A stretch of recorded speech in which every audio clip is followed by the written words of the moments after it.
Hello बच्चों, आइए दिए गए प्रश्न को समझते हैं। यदि किसी समकोण त्रिभुज की एक भुजा तथा कर्ण की लंबाइयों का योगफल दिया हुआ है तो सिद्ध कीजिए कि त्रिभुज का क्षेत्रफल उच्चतम है जब उनके मध्य का कोण पाई बटा 3 है। तो आइए इसके लिए मुख्य अवधारणा पर चर्चा कर लेते हैं। सबसे पहले मुख्य अवधारणा।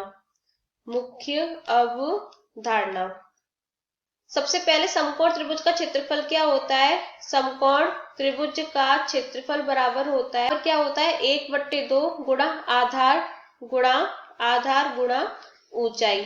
ये समकोण त्रिभुज के क्षेत्रफल का सूत्र होता है। और हमें प्रश्न में सिद्ध क्या करना है कि त्रिभुज का क्षेत्रफल उच्चतम है। उच्चतम या न्यूनतम सिद्ध करने के लिए हम क्या करते हैं, यहाँ पे हम जैसे हमें कोई फलन दे रखा है f(x), तो उसका सबसे पहले हम एक बार अवकलन करते हैं, यानी कि प्रथम अवकलन करते हैं। तो क्या मिलेगा हमें f'(x), और फिर f'(x) को हम 0 के बराबर रख देते हैं। यहाँ पे f'(x) को हम 0 के बराबर रख देंगे। यहाँ से हमें x का एक मान प्राप्त हो जाएगा।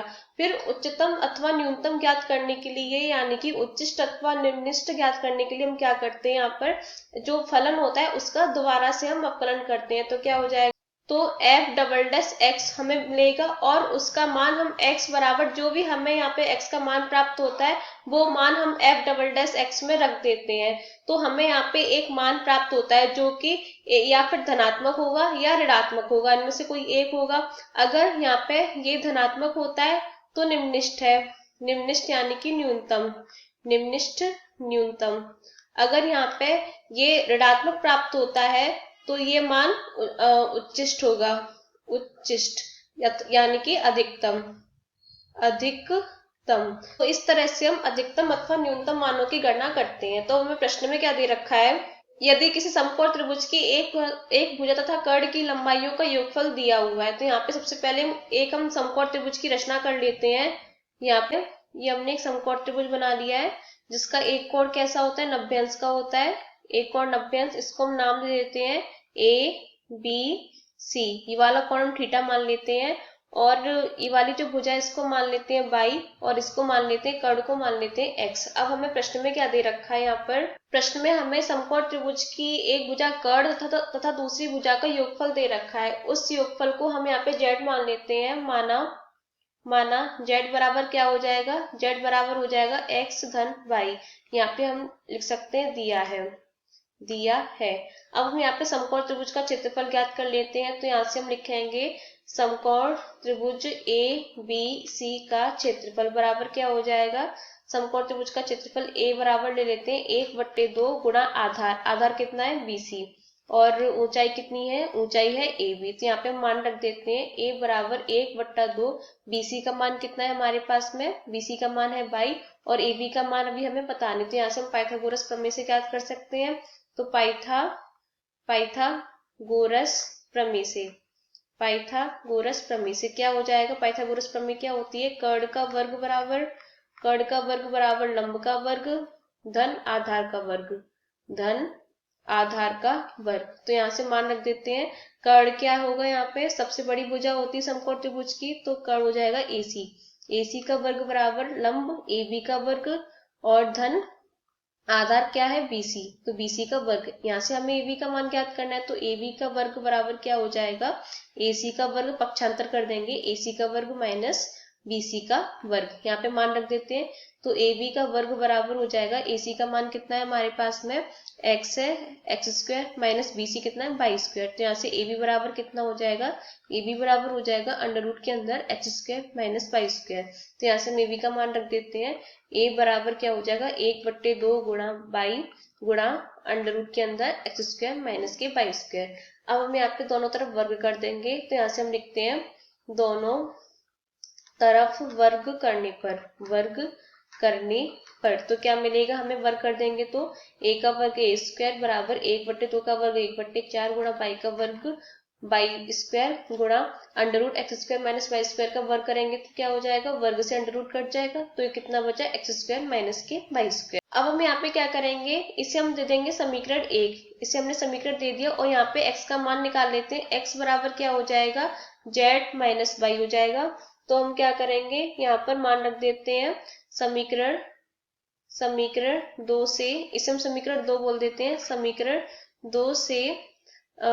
2 से x का मान रखने पर, x का मान रखने पर तो क्या मिलेगा, x का मान रख देंगे तो a स्क्वायर बराबर क्या हो जाएगा, 1/4 गुणा बाई स्क्वायर, कोष्टक में यहाँ पे बड़ा कोष्टक ले लेते हैं, तो क्या हो जाएगा यहाँ पर z माइनस वाई का होल स्क्वायर माइनस का बाई स्क्वायर और कोष्टक बंद। तो इसको हल कर लेते हैं, a स्क्वायर बराबर 1/4 गुणा बाई स्क्वायर, यहाँ पे a माइनस बी का होल स्क्वायर लगा देते हैं, a माइनस बी का होल वर्ग होता है पहले पद का वर्ग धन दूसरे पद का वर्ग माइनस का 2 गुणा पहला पद गुणा दूसरा पद, तो यहाँ पे लगा देते हैं, तो पहला पद z स्क्वायर धन दूसरा पद बाई स्क्वायर माइनस का 2z माइनस का बाई स्क्वायर, ये यहाँ पर अच्छे से बना देते हैं, ये बाई स्क्वायर है, तो यहाँ पे क्या हो जाएगा, यहाँ पे बाई स्क्वायर से बाई स्क्वायर कट जाएगा, तो क्या बचा a स्क्वायर बराबर 1/4 गुणा बाई स्क्वायर, कोष्टक के अंदर z स्क्वायर माइनस का 2z। अब क्या करेंगे, इसका बाई स्क्वायर का अंदर गुणा कर देते हैं, तो क्या मिलेगा हमें, a स्क्वायर बराबर हो जाएगा 1/4 by square z square minus का 2z/क्यूब, ये हो जाएगा। अब हम इसको a स्क्वायर को s के बराबर मान लेते ताकि हमें सुविधा रहे, तो यहाँ पे लिख लेते हैं s बराबर 1/4 by square z square minus 2z/क्यूब। अब हम क्या करेंगे, यहाँ पे हम इसका s का बाई के सापेक्ष दोनों तरफ अवकलन कर देंगे, तो यहाँ से हम लिख सकते हैं दोनों तरफ बाई के सापेक्ष अवकलन करने पर तो क्या हो जाएगा, ये हो जाएगा ds/dy बराबर 1/4। अब यहाँ पे इसका अवकलन करेंगे तो क्या मिलेगा, बाई स्क्वायर का अवकलन क्या हो जाएगा, सूत्र हमें पता है d/dx, x की घात n का अवकलन क्या होता है, nx की घात n-1, तो यहाँ पे क्या होगा, बाई स्क्वायर यानी कि 2 आगे आ जाएगा, तो 2 बाई और 2 में से 1 गई 1, तो बाई पे घात कितनी आएगी, 1 आएगी, 2 बाई z स्क्वायर माइनस, ऐसे ही यहाँ पे करेंगे तो ये जो बाइक पे घात 3 है वो आगे आ जाएगी, और यहाँ पे 2 पहले से, ये तो 3 दूनी कितना होगा, 6 होगा, 6z और 3 में से 1 गई, कितना बचा 2, तो घात कितनी आ जाएगी 2, तो ये हो गया इसका अवकलन।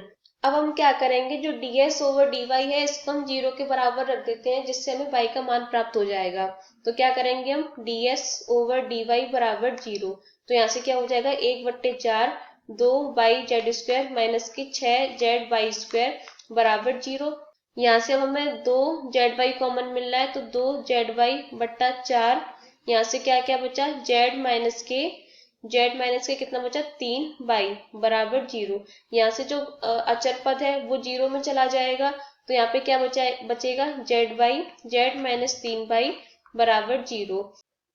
अब यहाँ पे हम देख सकते हैं कि यहाँ पे 2 पद है, एक z/y है और दूसरा z माइनस 3y है, या तो z/y 0 होगा या तो z माइनस 3y 0 होगा, इनमें से कोई ना कोई एक 0 जरूर होगा, तभी तो इसका उत्तर 0 आ रहा है।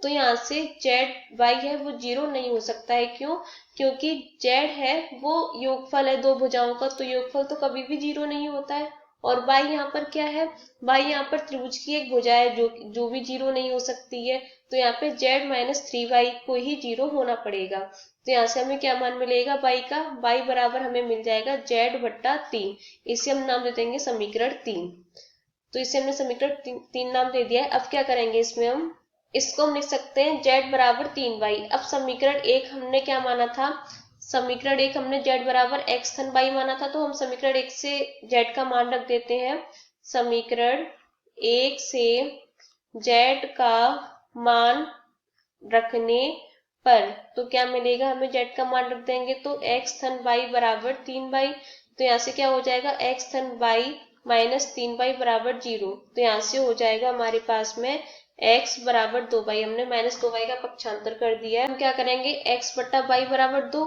इसको उल्टा कर देते हैं, तो क्या हो जाएगा y बट्टा x बराबर 1/2 हो जाएगा, इसको हम नाम दे देंगे समीकरण 4। अब हम यहाँ से थीटा का मान ज्ञात करेंगे, तो थीटा का मान ज्ञात करने के लिए हम क्या करेंगे, कॉस थीटा बराबर क्या होता है, कॉस थीटा बराबर होता है आधार बट्टे कर्ण, तो यहाँ से हम लिख सकते हैं कॉस थीटा बराबर आधार बट्टे कर्ण। अब त्रिभुज में आधार क्या है, त्रिभुज का आधार है हमारे पास में BC और कर्ण कितना है, कर्ण है AC, तो क्या हो जाएगा BC बट्टे AC बराबर BC बट्टे AC।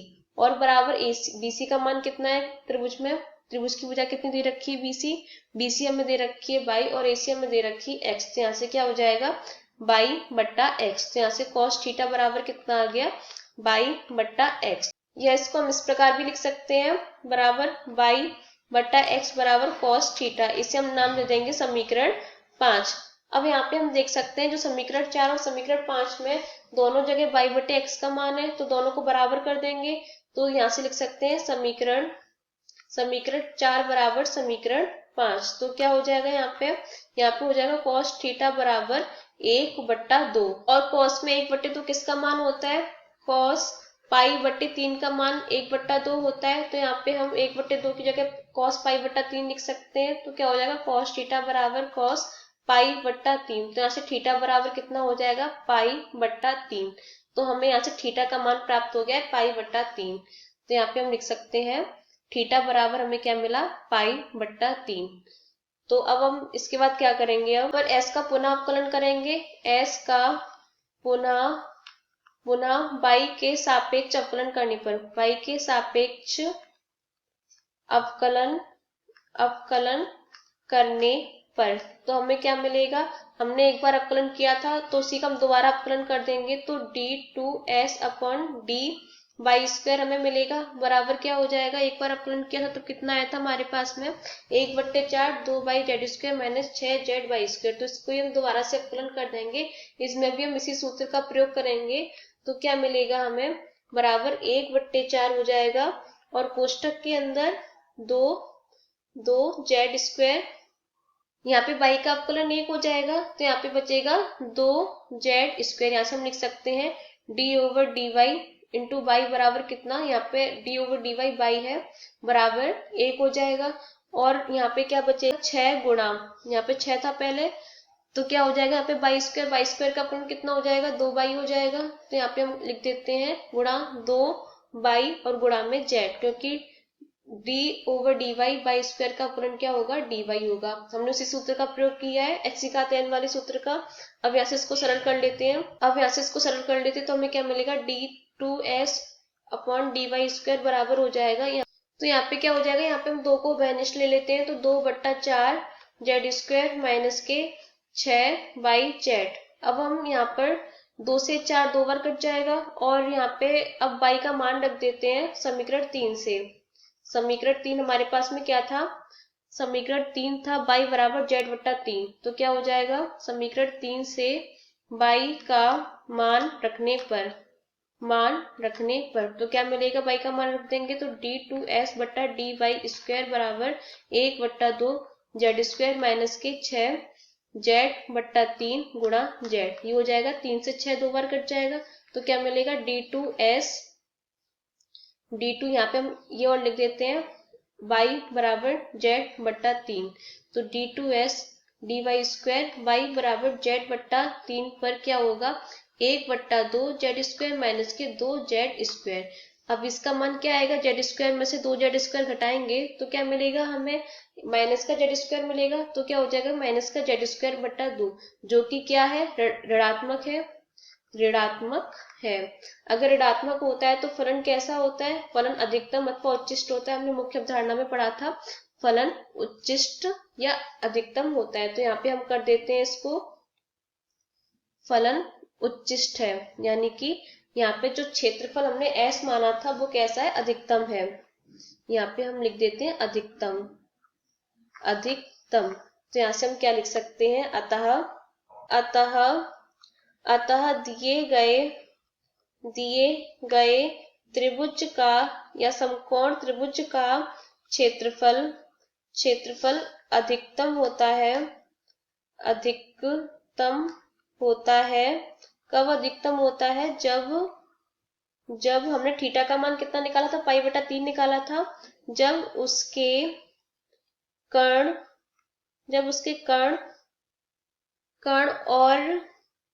और एक भुजा के बीच का कोण,